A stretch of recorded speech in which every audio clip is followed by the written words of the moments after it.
എല്ലാവർക്കും നമസ്കാരം. ഞാൻ വത്സല മുരളി. ഞാനിന്നിവിടെ ഉണ്ടാക്കാൻ പോകുന്നത് ഒരു കിച്ചടിയാണ്. ബീട്രൂട്ട് കിച്ചടി. അതിന് വേണ്ടുന്ന സാധനങ്ങൾ എന്തൊക്കെയാണെന്ന് നമുക്ക് നോക്കാം. ഒരു വലിയ ബീട്രൂട്ട് ഞാൻ നല്ലപോലെ തൊലിയെത്തി കഴുകി വൃത്തിയാക്കി വെച്ചേക്കുന്നു. ചെറുതായിട്ട് അരിഞ്ഞ് ഞാൻ ഗ്രേറ്റർ ഇതാക്കി ചോപ്പ് ചെയ്ത് വെച്ചേക്കുകയാണ്. വേണ്ട പച്ചമുളക്, ഒരു പച്ചമുളക്, പിന്നെ ഇത് വേവിക്കാനുള്ളതാണ്. പിന്നെ അരയ്ക്കാനുള്ളത് തേങ്ങ, ഒരു കപ്പ് തേങ്ങ, ജീരകം, അതിൻ്റെ കൂട്ടത്തിൽ ഇച്ചിരി കടുക് ഇടും. കടുക് വറക്കാനുള്ള കടുക്, മുളക്, കറിവേപ്പില, എണ്ണ, പിന്നെ തൈര്. ഇത്രയാണ് നമുക്ക് വേണ്ടുന്ന സാധനങ്ങൾ. പിന്നെ ഉപ്പ് വേണ്ടുന്ന സാധനങ്ങൾ. നമുക്ക് ഇതെങ്ങനെയാണ് തയ്യാറാക്കാമെന്ന് നമുക്ക് നോക്കാം. ഞാനൊരു മൺചട്ടി അടുപ്പത്ത് വെച്ചിട്ടുണ്ട്. നമുക്ക് ഈ ബീട്രൂട്ട് അങ്ങോട്ട് ഇട്ട് കൊടുക്കാം. ബീട്രൂട്ട് ഇട്ട് കൊടുത്തിട്ട് ഇതൊന്ന് വേവണം. പച്ചമുളക് ഇടാം. പച്ചമുളക് നമ്മൾ അരപ്പിനകത്തും അരയ്ക്കുന്നുണ്ട് ഒരു പച്ചമുളക്. ഇതിപ്പം ഇതിനകത്ത് ഇടുന്ന ഇതിൻ്റെ ഒരു സ്വാദിന് വേണ്ടിയിട്ട്, അതിന് ഇച്ചിരി എരിവ് പിടിക്കാൻ വേണ്ടിയിട്ടാണ്. നമുക്ക് ഇച്ചിരി ഉപ്പും കൂടി ഇട്ട് കൊടുക്കാം.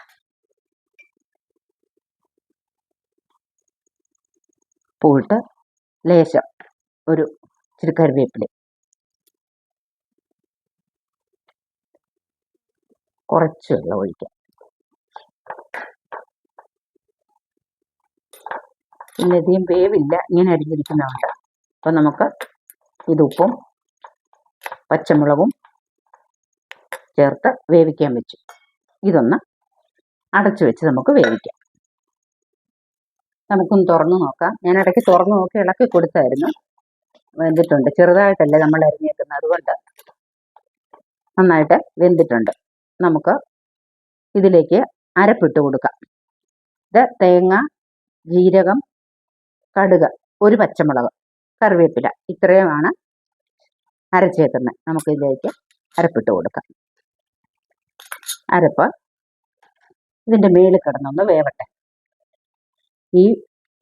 ഈ ബീട്രൂട്ട് ഏറ്റവും എളുപ്പം ഉണ്ടാക്കാവുന്ന ഒരു കിച്ചടിയാണ് ബീട്രൂട്ട് കിച്ചടി. എളുപ്പത്തിൽ നമുക്ക് തയ്യാറാക്കാവുന്നതാണ്. ഇത് ഒന്ന് അടച്ചൊന്ന് വേവിക്കാം. നമുക്കൊന്ന് തുറന്ന് നോക്കാം. അരപ്പിൻ്റെ പച്ചമണമൊക്കെ മാറി നമുക്കിത് നന്നായിട്ട് ഇളക്കി കൊടുക്കാം. മൺചട്ടിക്കകത്ത് വയ്ക്കുമ്പോൾ പ്രത്യേക ഒരു ടേസ്റ്റാണ്. അത് നിങ്ങളെല്ലാം വെച്ച് നോക്കണമെന്ന്.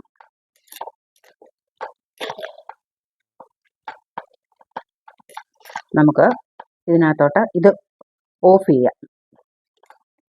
നോക്കട്ടെ, ഉപ്പ് നോക്കിയിട്ട് ഓഫ് ചെയ്യാം.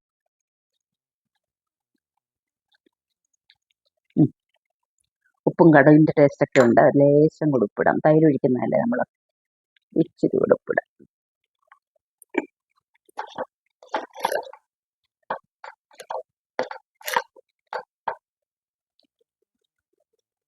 നമുക്ക് സ്റ്റൗ കുറച്ച് വയ്ക്കാം. എന്നിട്ട് നമുക്ക് തൈര് ഒഴിച്ചു കൊടുക്കാം.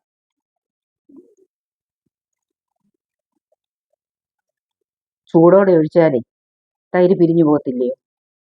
പിന്നെ നമുക്ക് ഇതൊന്ന് ഈ ചട്ടി നല്ല മൺചട്ടി ആകുമ്പം ഓൾറെഡി ഇതിന് ചൂടുണ്ട്. അപ്പോൾ ആ ചൂടിലേക്ക് നമുക്ക് ഒഴിച്ചു കൊടുത്താൽ മതി. ഒരു ലേശം ഒന്ന് ഇതായിട്ട് നമുക്ക് ഇത് ഒഴിച്ചു കൊടുക്കാം.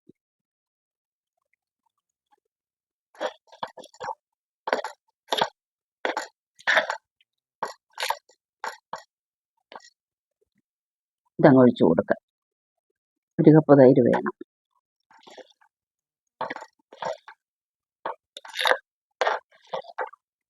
അപ്പോൾ ഇത് നമുക്ക് അടുത്ത ഒരു കടുക് താളിച്ച് നമുക്ക് ഒഴിക്കണം.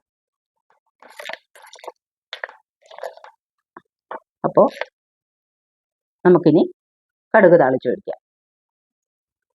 നമുക്ക് ഞാനൊരു പാൻ അടുപ്പത്ത് വെച്ചിട്ടുണ്ട്. നമുക്ക് ഈ എണ്ണ അങ്ങോട്ട് ഒഴിച്ചു കൊടുക്കാം.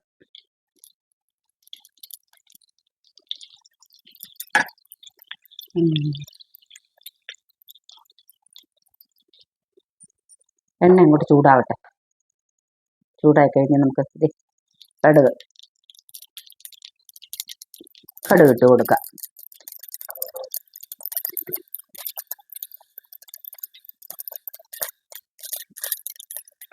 മുളകും ഉണക്കമുളക് നമുക്കില്ല മുറിച്ച് ഇട്ട് കൊടുക്കാം. ഞാൻ ഒരുപാട് എണ്ണ ഒഴിച്ച് കടുക് വറക്കത്തില്ല. ഇത്രയും എണ്ണ ഒഴിക്കത്തുള്ളൂ. ഒരുപാട് എണ്ണ ഒഴിച്ചാൽ ഓരോരുത്തർക്കും ഓരോ അസുഖങ്ങളും ഒക്കെ ഉള്ളതല്ലേ. അപ്പം നമുക്ക് ഈ എണ്ണ ഏറ്റവും കുറച്ച് നമുക്ക് എത്രയും ഉപയോഗിക്കാവോ അത്രയും എണ്ണ കുറച്ച് ഉപയോഗിക്കുന്നത്. കറിവേപ്പില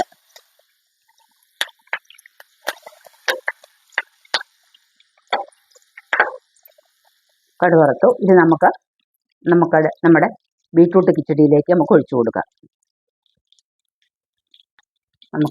നമ്മുടെ ബീറ്റ്റൂട്ട് കിച്ചടിയിലേക്ക് നമുക്ക് ഒഴിച്ചു കൊടുക്കാം. അങ്ങനെ നമ്മുടെ ബീറ്റ്റൂട്ട് കിച്ചടി റെഡി ആയിട്ടുണ്ട്. ഏറ്റവും എളുപ്പത്തിൽ വയ്ക്കാവുന്ന ഒരു കിച്ചടിയാണ് ബീറ്റ്റൂട്ട് കിച്ചടി. ഇത് അരിഞ്ഞെടുക്കാൻ ബുദ്ധിമുട്ടുള്ളവർക്ക് നമുക്ക് മിക്സിയിൽ അരിഞ്ഞേച്ച് ഒന്ന് ബ്ലെൻഡ് ചെയ്ത് കൊടുക്കും. നമുക്ക് ഇത് റെഡിയാക്കി എടുക്കാം. അരിയുന്ന പാടൊന്നുമില്ല. അപ്പോൾ നമ്മുടെ ബീറ്റ്റൂട്ട് കിച്ചടി റെഡി ആയിട്ടുണ്ട്. നിങ്ങളും ഒന്ന് ചെയ്ത് നോക്കുക.